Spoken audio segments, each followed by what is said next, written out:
அதாவது மறுமை நாளையில அல்லாஹ் யாரை மன்னிப்பான் என்பதாக கேட்கும் பொழுது ஸல்லல்லாஹு அலைஹி வஸல்லம் அவங்க சொல்றாங்க, இந்த உலகத்துல வாழும் பொழுது யாருக்கும் எந்த விதமான அநீதங்களும் அநியாயங்களும் செய்யாமல் ஒருத்தர் வாழ்றார்.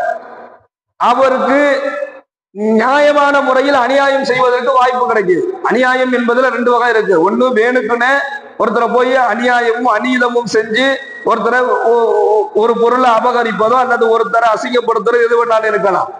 ஆனா இன்னொரு ஒண்ணு இருக்கு, நியாயமான முறையில் செய்யக்கூடிய அநியாயம். அதாவது ஏற்கனவே ஒரு பாதிக்கப்பட்டிருக்கிறார், இவரை யாரு பாதிப்புக்கு உள்ளாக ஆக்குனாரோ அவரை பழி வாங்குறதுக்கு உண்டான ஒரு வாய்ப்பு இவருக்கு கிடைக்குது. இப்போ ஸல்லல்லாஹு அலைஹி வஸல்லம் சொல்றாங்க, இந்த உலகத்துல வாழும் பொழுது யாருக்கும் அநீதமும் அநியாயமும் செய்யாமல் ஒருத்தர் வாழ்றார், அல்லது அவருடைய அவர் வேற ஒரு ஆள் பாதிக்கப்பட்டு அவரை பழி வாங்கக்கூடிய ஒரு வாய்ப்பும் கிடைக்குது. அந்த பழி வாங்கக்கூடிய வாய்ப்பு கிடைச்சும் அவர் பழி வாங்கின, அநியாயமும் அநீதமும் செய்யாம எதுவுமே அவர் யாருக்குமே செய்யவும் இல்லை, வாழ்ந்து மரணிச்சிட்டார், மௌத்தா போயிட்டார்.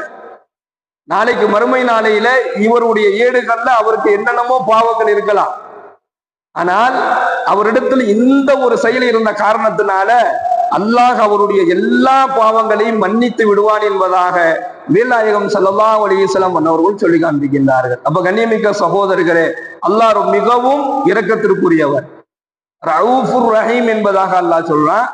தன்னுடைய அடியார்களை நரகத்தின் பக்கம் கொண்டு செல்வது அல்லாவும் விரும்ப மாட்டா, அல்லாவுடைய தூதர் விரும்பல. அல்லாவுடைய தூதர் கேட்டாங்க, அவருடைய உம்மத்தார்களை நீ நரகத்துல கொண்டு போய் சேர்த்து விடாது என்பதாக கேட்டாங்க. அதே போன்றுதான் அல்லாவும் அதை விரும்ப மாட்டான்.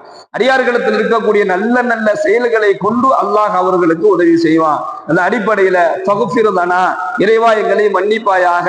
யாருடைய பாவத்தை அல்லாஹ் மன்னிப்பா அப்படின்னு சொன்னா, யார் அல்லாஹுவை தவிர அல்லாஹ் ஒருவனை மட்டுமே எல்லா நிலையிலையுமே அல்லாஹ்வினுடைய உதவியை மட்டுமே எதிர்பார்த்திருக்கிறாங்களோ அவர்களுக்கு அல்லாஹ்வுடைய மன்னிப்பு உண்டு.